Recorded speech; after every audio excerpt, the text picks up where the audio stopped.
Hey, I think I'm live.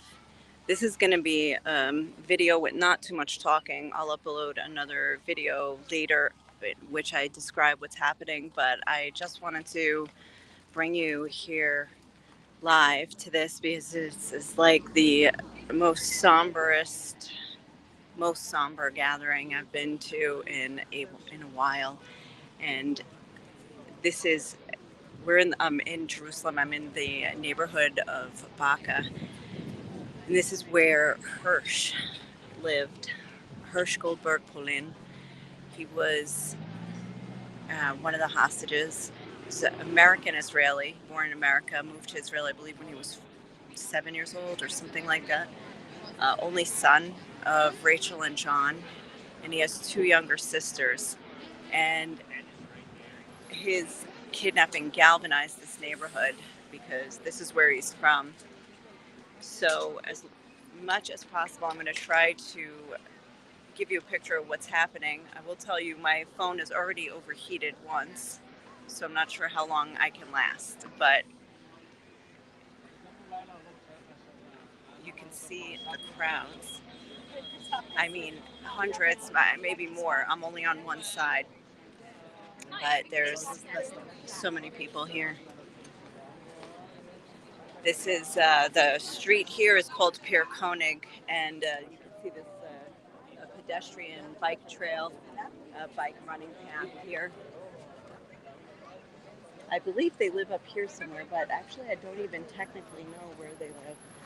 I'm going to try to stay in the shade for a little while because of my overheating phone, but you can just see the crowds. And I mean, this is a day of a general strike here in Israel where people are just protesting the government and demanding a decision, like just a to make a deal at all costs for hostage release. And they're really, like, even the businesses and certain municipalities joined the strike. So it was like a kind of general shutdown. I mean, granted, a lot of it also has to do with that people in some political movements are very dissatisfied with the current government. But it also has to do with the fact that more hostages are coming home in body bags in, than are coming home alive. In the last week, 12 bodies and only one live hostage. So hold on. Just have to get in the shade so my phone doesn't just die. I already got a temperature warning. I'm not really sure how we'll know when the family goes by, but there was a call that went out in all different networks that this is going to start at 12. I'm sorry, at 2:30. So it's a little bit after 2:30 our time here in Jerusalem. And one of the ways that I found out is that Hersh has a cousin who is who goes to my kid's school. She's in high school, and her mom is very active in the nonprofit organization that runs the school. It's called Hand in Hand, and it's a bilingual school that brings Arabs and Jews together, and everybody else and anybody else. Um, of which, by the way, we're neither this nor that. So, like people like us, and brings different people together. And it's on the point is to learn in the two different languages and the two different mother tongues, so that there the kids will grow up normalizing the other as opposed to being divided and polarized from the other, and they could actually be friends. And what a novel concept. Start as kids and hopefully that lasts for them as adults, and hopefully future generations will see the seeds of peace that are being sown now. So I found out that a bunch of people from the school, of which I have found none because there are so many people here, but that they're going to be here. This is the closest point to the school. They'll be exiting probably the street. That's Yehuda. This is starting to be rush hour as well, like after school, and from like 2:30 to 5 o'clock is rush hour here. And people have even like if you can see, like they're in the middle of the street actually. So the people making a right from the street up there will come this way, and then I don't know. They're letting traffic through. I still have a phone. Yeah, okay. If you're commenting, I'm sorry. I'm not looking at the moment. Um, I can't back camera this for some reason. So let's. I'll walk around, change it up. This is, I realize, probably a really boring to stare at the same thing the whole time.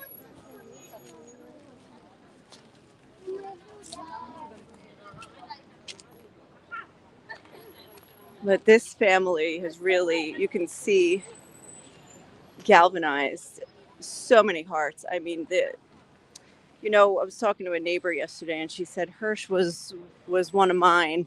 When you've got 251 or 50, was it 251, 252 or three hostages, and you don't know them all, and you can't know them all, but kind of identify with a few, whether it's picture, whether it's something their family member said, and so Hersh was the one to identify with from this neighborhood because all of the picture, I mean, his picture was up everywhere.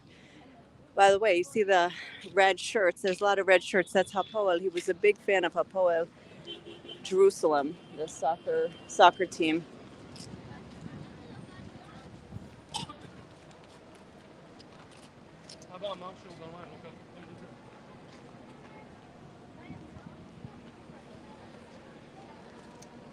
The parents also, the singing here reminds me that the parents held a prayer service a couple months ago. I was there. I have a live of that. It was at the train station in Jerusalem, but they held a prayer service, and it was moving, and they really captured the hearts of many people with their steadfastness, with their conviction, with their grace. And they were interviewed on a lot of stations, secular, Jewish, Christian. I mean, they were all over. I'm going to go back in the shade because I fear the temperature of the iPhone. They can't handle it. All right. Just heard a siren. I don't know if that means anything.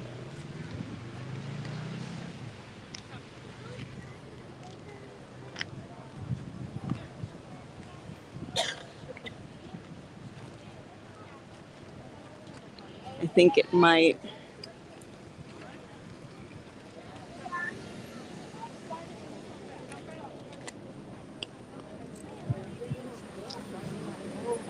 I mean, look at this. You see, like, this is the middle of the street where they're standing there. But people are coming out to support this family because they really took a leading role, and I don't know how they stood every day and kept hope alive until the last minute.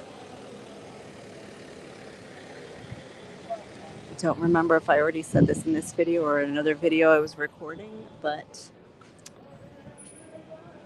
I'm going to move up.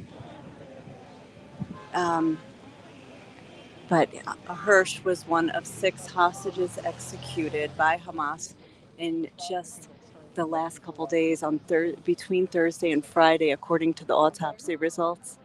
6 young people, I think they were all in their 20s,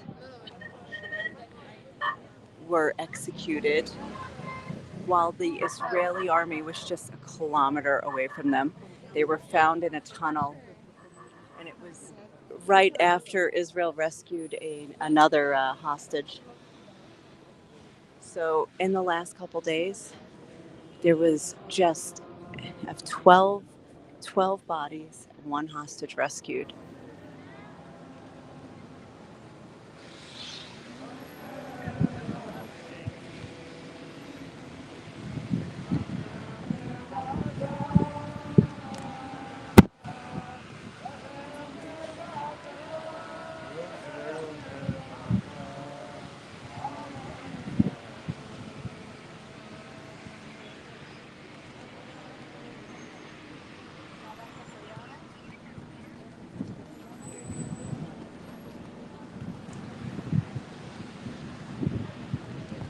Literally, buses dropped people off and left. Like they're people. I don't know where they came from.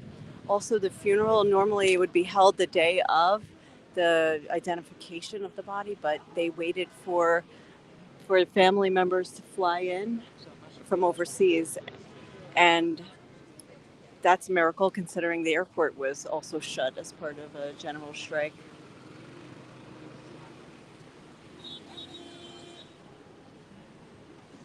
See the guy with the red shirt, bring Hersh home. That was they made shirts. I mean, so many people wore shirts. I had unbelievable shirts, posters, everything. Of course, we have a million mutual friends, and his sisters or mutual friends with some of the, or there are friends with like Benot Sharu, the volunteers at Shalva, of course. Here's the police vehicle, so I don't know if they're leading the procession or if they're just policing. Oh, nope, that's the family. Guys, that was the family.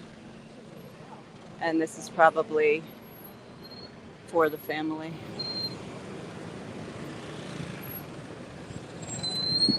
I hope my phone's still working. Yeah, that was them. Oh my God.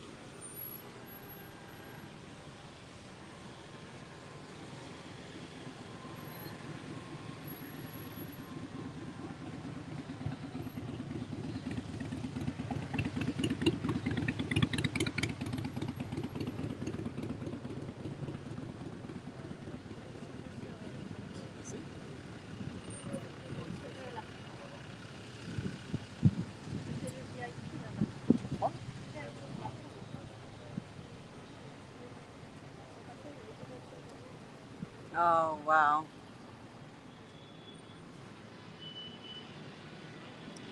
Back to the shade. I want to see if there's any comments. I'll go down to the end here as well.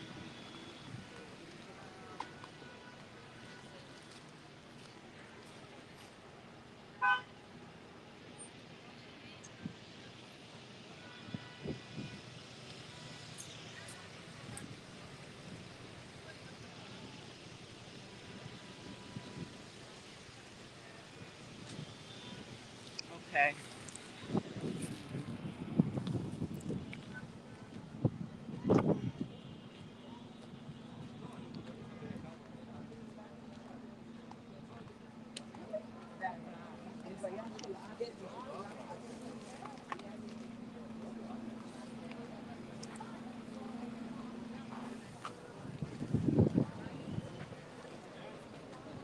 So the family definitely passed. You can see everybody is stepping back now off the street. It goes on though. Check all the way down there.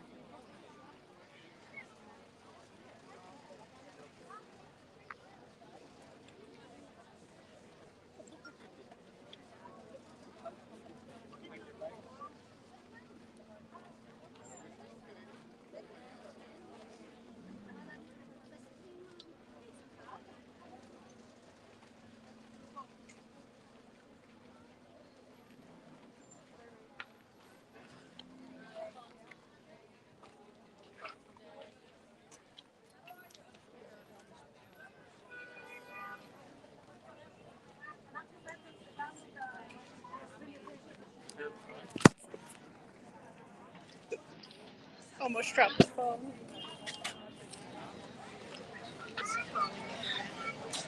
John and Rachel have been these exemplary pillars of hope and prayer.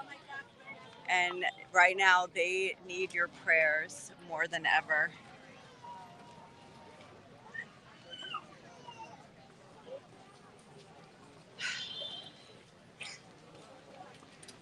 They definitely need your prayers. So I'm going to end this, but this is breaking up now. People are leaving.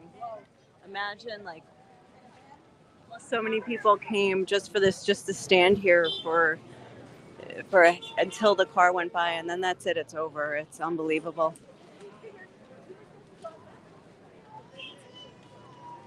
Well, this is just part of a larger story. So stay tuned. Check back later. There's oh, here's people I know. I'm gonna say hi. All right. However you, I gotta figure out how to end this.